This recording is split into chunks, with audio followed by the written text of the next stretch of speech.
5 ഭൂമി വിട്ടുതരില്ല. ഞങ്ങളുടെ കുടിലുകൾ പൊളിച്ചു മാറ്റി. വീടില്ല ഇവിടെ ഒരു വ്യവസായം. അവര് പറയട്ടെ. സർക്കാർ ഉത്തരവാണ്, തടയരുത്. ഞങ്ങൾ വോട്ട് നിന്ന് ജയിപ്പിച്ച സർക്കാരാണ്. ആ സർക്കാരിനാണോ ഞങ്ങളുടെ കൂരയും കുടിലും ഒക്കെ പൊളിക്കേണ്ടത്? തർക്കിച്ചാൽ ബലം പ്രയോഗിക്കേണ്ടി വരും.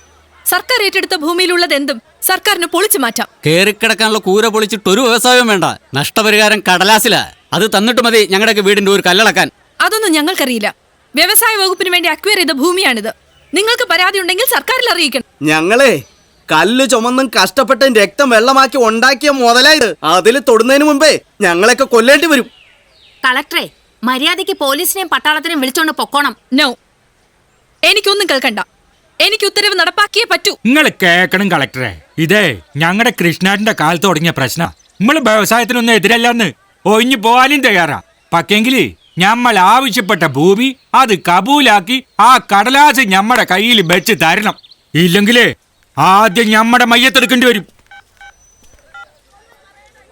ഹലോ വിശോട്ടാ.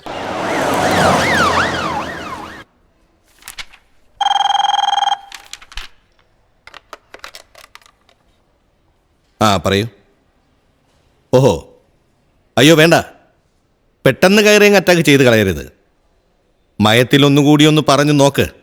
എന്നിട്ടും അനുസരിച്ചില്ലെങ്കിൽ ഈ ലോ ഹാൻഡ് ഓർഡർ നടപ്പാക്കുന്നത് എങ്ങനെയാണെന്ന് ഞാൻ പറഞ്ഞു തരേണ്ടല്ലോ. ചടങ്ങിന് 1-2 വെടി ആകാശത്തേക്ക്, പിന്നത്തെ വെടി അവിടുത്തെ പാവപ്പെട്ടവന്റെ നെഞ്ചത്തേക്കല്ലേ? മിസ്റ്റർ വിശ്വനാഥൻ. അതെ, വിശ്വനാഥൻ. മര്യാദയ്ക്ക് കളക്ടറെ വിളിച്ച് അവിടുന്ന് പിന്തിരിയാൻ പറയണം. ഇത് ഗവൺമെന്റ് തീരുമാനമാണ്, നടന്നിരിക്കും. തിരുത്തണം ആ തീരുമാനം. 5 സെന്റ് ഭൂമി നഷ്ടപ്പെട്ടവന് 1 സെന്റ് ഭൂമി പോലും വാങ്ങാൻ തയ്യാത്ത നക്കാപ്പിച്ച കൊടുത്ത് അവരൊഴിപ്പിച്ച് ഇവിടെ ഈ നന്ദിഗ്രാം ആവർത്തിക്കാനാണ് ഭാവമെങ്കിൽ തടയും. എന്ത് വില കൊടുത്താ തീരുമാനം? എങ്കിൽ രാജിവെച്ച് ഇറങ്ങി പോണം മിനിസ്റ്റർ. എന്നിട്ട് അവരുടെ മുന്നിൽ നിന്ന് കൊടിപിടിക്കേ. രാഷ്ട്രീയ കുലംകുത്തികൾക്ക് പറഞ്ഞിട്ടുള്ളത് തെരുവ. താൻ അവിടെ പോയി ചരച്ചാൽ മതി. റവന്യൂ വകുപ്പ് എനിക്കാണെങ്കിൽ ആ കസേരയിൽ ഞാൻ ഉണ്ടെങ്കിൽ ഒഴിപ്പിക്കാൻ നോട്ടീസ് കൊടുത്ത ഒറ്റ കുടില് പോലും നാളെ തട്ടേക്കാട്ട് കോളനിയിൽ ഉണ്ടാവില്ല.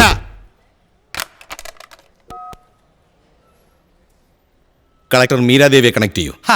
അത്രയ്ക്ക് ആവേശം അങ്ങോട്ട് കാണിക്കില്ല സാറേ. കാരണം നാളെ സാറ് തന്നെ ആയിരിക്കും റവന്യൂ മന്ത്രിയുടെ സീറ്റിൽ നിന്ന് ഉറപ്പിച്ച് അങ്ങോട്ട് പറയാൻ കഴിയില്ലല്ലോ സാറേ. സാറ് പറഞ്ഞ പോലെ രാഷ്ട്രീയ കുലകുത്തികൾക്ക് പറഞ്ഞിട്ടുള്ള തെരുവ് തന്നെയാ. ചിലപ്പോ അവിടെ പോയിട്ട് ചിഴക്കേണ്ടി വന്നല്ലോ. എന്താ സംശയം ഉണ്ടാ? സാറിന്റെ ഒരു പുന്നാര അനുജനില്ലേ സമൂഹത്തെ സേവിക്കാൻ കഷ്ടപ്പെടുന്നതിനിടയിൽ പിടിച്ച് സർക്കാരിന്റെ അതിഥിയായി ജയിലിൽ കഴിയുന്നവൻ? അവരെ ചോദ്യം ചെയ്ത കൂട്ടത്തിൽ അവന്റെ വായിൽ നിന്ന് വീണ് കിട്ടിയ ചില പളങ്കുമണികൾ ഞങ്ങളൊരു പെട്ടിയിലാക്കി അടച്ചു വെച്ചിട്ടുണ്ട്. അതിൽ പലതിലും സാറിന് മനോഹരങ്ങളായ ചിത്രങ്ങളും ഉണ്ട്. കമ്മീഷണർ ഇക്ബാലിനും എനിക്കും അറിയാവുന്ന ചില രഹസ്യങ്ങൾ മാത്രമാണ് ഇപ്പോഴത്. അതുകൊണ്ട് ഇപ്പൊ ഇവിടെ ഒറ്റ ഓപ്ഷനേ ഉള്ളൂ. നാളെ അത് വാർത്തയായിട്ട് വരണോ അതോ തട്ടേക്കാട് കോളനിയിലെ പ്രശ്നം വാർത്തയായിട്ട് വരണോ? സാറ് തീരുമാനിക്കുക. അതെ, ഒരു ബ്ലാക്ക് മെയിലിംഗ് ഇല്ലാതെ എങ്ങനെയാ സാറേ ഇത്തരം കാര്യങ്ങൾ ഒരു സ്മൂത്ത് ആയിട്ട് നടക്കുക? അതുകൊണ്ട് യുക്തമായിട്ടൊരു തീരുമാനം സാർ എടുക്കുക. തീരുമാനം ഒരുപാട് വൈകിയാൽ ഒരു റിയാലിറ്റി ഷോ കേരളത്തിലെ ജനങ്ങൾ മൊത്തം കാണും. വരട്ടെ.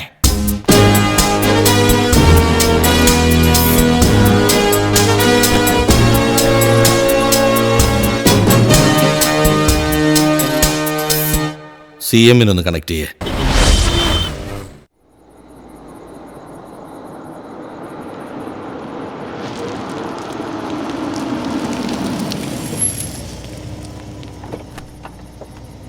മോളെ മോളെ എഴുന്നേക്ക്.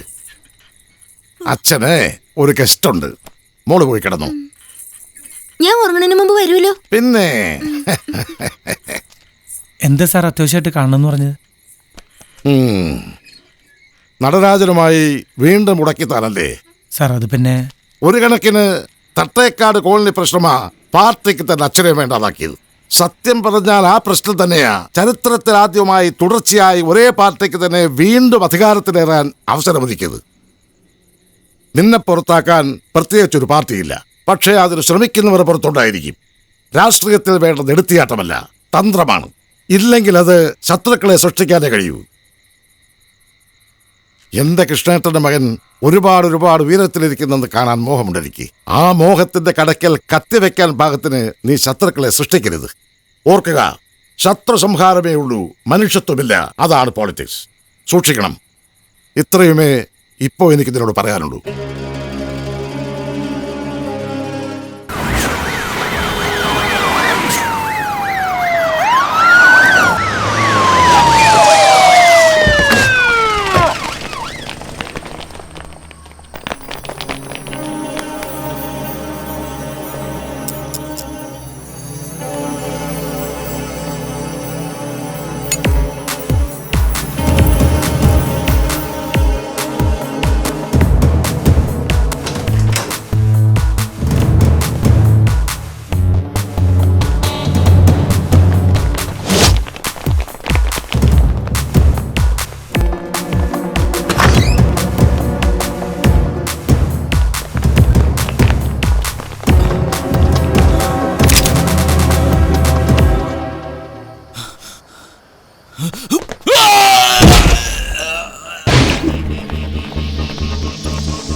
എങ്ങനെയുണ്ട് ഡോക്ടർ? അത്ഭുതം വല്ലതും സംഭവിച്ചാലായി. എന്ന് വെച്ചാൽ ഒരു 5% പോലും സാധ്യത ഞാൻ കാണുന്നില്ല. My God. നോ, ഡോക്ടർ അങ്ങോട്ട് മാറണം. പോരുത്. ശേഖർ, ശേഖർ, ശേഖർ കണ്ണു തുറക്കും. ശേഖർ പ്ലീസ്. ശേഖർ,